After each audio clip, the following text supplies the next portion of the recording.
മുഖ്യമന്ത്രിയുടെ മകളുടെ എക്സലോജിക്കൽ കമ്പനിയുടെ അന്വേഷണം എന്തായി? എല്ലാം ആവിയായി. സുരേഷ് ഗോപി ജയിച്ച് കേന്ദ്രമന്ത്രിയായി, കരുവണ്ണൂർ അന്വേഷണം ആവിയായി പോയി.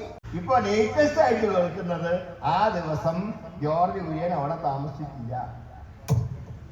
പിന്നെ ആരെ കാണാനാ പോയിട്ട്? CCTV പരിശോധിച്ചപ്പോ 4 മിനിറ്റ് ഒന്നുമല്ല, ഏതാണ്ട് അത്രയും മണിക്കൂർ എടുത്തു. അപ്പൊ ഈ അന്തർധാര തുടരുകയല്ലേ? കഴിഞ്ഞ ലോക്സഭയിൽ പരാജയം ഉണ്ടായപ്പോ CPM ലൈന് മാറ്റിയാണ്.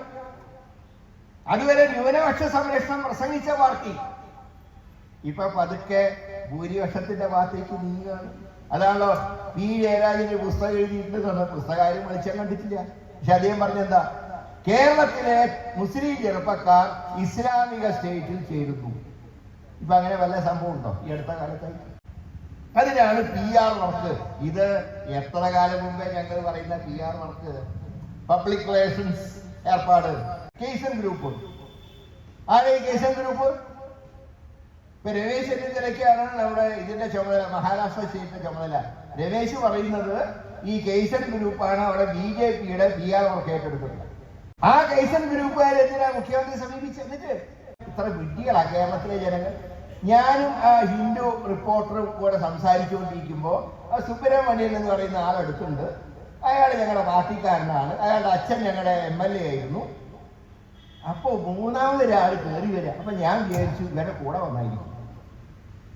ഞാൻ ചോദിക്കട്ടെ, പിണറായി വിജയന്റെ അടുത്തേക്ക് അങ്ങനെ മൂന്നാമതൊരാൾ ആദ്യം കയറ്റി വിടുമോ? പോലീസുകാർ പുറത്തു നിൽക്കുന്നുണ്ട്. ഞാൻ മുഖ്യമന്ത്രിയോട് ചോദിക്കുന്നത്, അങ്ങനെയാണെങ്കിൽ നിങ്ങൾ സുബ്രഹ്മണ്യനെ വിളിച്ച് ചോദിച്ചോ? എന്തിനാ എഴുതി കൊടുത്തു? ആരോട് വന്നിട്ട് എഴുതി കൊടുത്തു? അത് പത്രക്കാരായിട്ട് CMA നിങ്ങൾ എന്താ സുബ്രഹ്മണ്യനെ വിളിച്ചു ചോദിക്കാത്തത്? അവിടെ ഇതുവരെ ചിരിച്ചു കാണാത്ത മനുഷ്യൻ ഉടനെ പത്രത്തിനെതിരായിട്ട് നടപടി സ്വീകരിക്കും. ഓരോന്നിനും 4 എന്ന് വെച്ചിട്ടുള്ള അട്ടഹാസം. എന്നാൽ നമുക്ക് അവസാനിപ്പിക്കും. നിർത്തുകയാണ് ഹൈക്കോടതിയിൽ ഒറ്റോ. ഇതൊക്കെ നാട്ടുകാർ കാണില്ല. ഇങ്ങനെ ഈ ഭക്ഷണത്തെ എന്നിട്ടാ പറയുന്നത് ഇരട്ട ശങ്ക പിണറായിന്ന്. ഞാൻ അന്നേ പറഞ്ഞു ഇയാൾക്ക് സിംഗിൾ ചങ്ക് പോലും. കാരണം മൂപ്പർക്കൊരു കാര്യം അറിയാം, ഇനി ജന്മ അധികാരത്തിൽ വരില്ല എന്നാണ്. ഉള്ളത് കൊണ്ട് മാക്സിമം സമ്പാദിച്ച് ഇറങ്ങിപ്പോവുക. അതിന്റെ കളിയാ കളിക്കുന്നത്. ഇതിനെ അങ്ങനെ തല്ലിയതായിട്ടൊന്നും കാണുന്നില്ല CCTVയിൽ. ഞാനും കണ്ടു, നിങ്ങളും കണ്ടു, കേരളവും കണ്ടു, ഇന്ത്യയും കണ്ടു, ലോകവും കണ്ടു. ഇത് കണ്ടിട്ട് തല്ലിയതിന്റെ രേഖയില്ല എന്ന് പറഞ്ഞ ക്രൈംബ്രാഞ്ച് ആണോ പൂരം കലങ്ങിയതിനെ കുറിച്ച് അന്വേഷിക്കുന്നത്? പൂരം കലക്കിയതിനെ കുറിച്ച് ഞങ്ങൾ ആദ്യമേ പറഞ്ഞിട്ടുണ്ട്. ജുഡീഷ്യൽ അന്വേഷണം അല്ലാതെ ഇനി 3 തട്ടല്ല 10 തട്ട അന്വേഷണം നടത്താൻ നിങ്ങൾ തീരുമാനിച്ചാൽ ഞങ്ങൾ അംഗീകരിക്കില്ല. ജുഡീഷ്യൽ അന്വേഷണം അല്ലാതെ ഒരു അന്വേഷണത്തിനോട് ഞങ്ങൾ സഹകരിക്കുന്ന പ്രശ്നവുമില്ല. ഞങ്ങൾ സമരമായിട്ട് മുന്നോട്ട് പോകാം. അതുപോലെ തന്നെ അജിത് കുമാറിനെ കുറിച്ച്, RSSകാരനായിട്ടുള്ള അജിത് കുമാറിനെ, ആ അജിത് കുമാർ കാണിച്ച സർവ്വകൊള്ളരുതായ്മകൾ ആദ്യം ജുഡീഷ്യൽ അന്വേഷണം നടത്തണം. അത് മുഖ്യമന്ത്രി അന്വേഷിച്ചാൽ ഞങ്ങൾക്ക് അതിനോട് വിശ്വാസമില്ല. ആരുടെ മുമ്പിലും വാതിൽ കൊട്ടിയടച്ചിരുന്നില്ല എന്ന് വിചാരിച്ച് ആരുടെ മുമ്പിലും മനസ്സ തുറന്നിടുന്നില്ല. അതൊക്കെ പിന്നീട് തീരുമാനിക്കേണ്ട കാര്യമാണ്. പക്ഷെ ഒരു MLA എന്നുള്ള നിലയിൽ അൻവർ ഉന്നയിച്ച ആരോപണങ്ങൾ ഗൗരവത്തോടെ കാണണം എന്നാണ് എനിക്ക് പറയാം. അതുകൊണ്ട് മുഖ്യമന്ത്രിയുടെ ഒരു കാര്യം പറയാനുള്ളൂ. ഇനി നാണം കെട്ട് ഇരുന്ന് നാറി പോകുന്നതിനേക്കാൾ നല്ലത് മാന്യമായിട്ട് ഒന്ന് രാജ്ഭവനിൽ പോയി രാജിക്കത്ത് കൊടുക്കുക.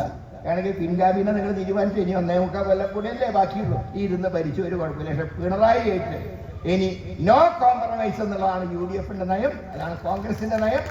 അതുകൊണ്ട് തന്നെ മുഖ്യമന്ത്രി രാജിവെക്കണമെന്ന് ആവശ്യപ്പെട്ടുകൊണ്ടുള്ള ശക്തമായ സമരം കോൺഗ്രസ് നടത്തുകയാണ്, UDF നടത്തുകയാണ്. ഇങ്ങനെ മാറി പൊളിച്ചൊരു മുഖ്യമന്ത്രി. ഞാൻ സഖാക്കളോട് പറഞ്ഞിട്ട് കാര്യമുള്ളൂ, ഞങ്ങളൊരു പാർട്ടി നശിക്കാൻ ആഗ്രഹിക്കുന്നവരൊന്നുമല്ല. ഇവിടെ BJP വളരാൻ പാടില്ല എന്ന് മാത്രമേ ഞങ്ങൾക്ക് നിർബന്ധമുള്ളൂ. പക്ഷേ നിങ്ങളുടെ പ്രവൃത്തി കൊണ്ട് നിങ്ങൾ നശിച്ചാൽ ഞങ്ങളെ നാളെ കുറ്റം പറയുക. ഇന്ത്യയിലെ ജനങ്ങൾ മുഴുവൻ തള്ളിക്കളയാൻ പോകുന്ന രാഷ്ട്രീയ പ്രസ്ഥാനത്തിന് BJPയെ കേരളത്തിൽ നിങ്ങൾ വളർത്താൻ എത്ര നോക്കിയാലും അതിവിടെ ചെലവാവില്ല എന്ന് മാത്രമേ പറയുള്ളൂ.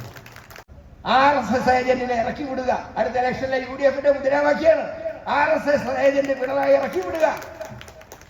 പൂരം കലക്കാൻ കൂട്ടുനിന്ന BJP അവരാണ് ശരിക്കുള്ള ഹിന്ദു വിരുദ്ധ പാർട്ടി എന്ന് പറയുന്നത്. ഈ രണ്ടുപേരും ചേർന്നിട്ടുള്ള കലക്കൽ ഇനി കേരളത്തിൽ വേണ്ട എന്ന് മാത്രം സൂചിപ്പിച്ചുകൊണ്ട്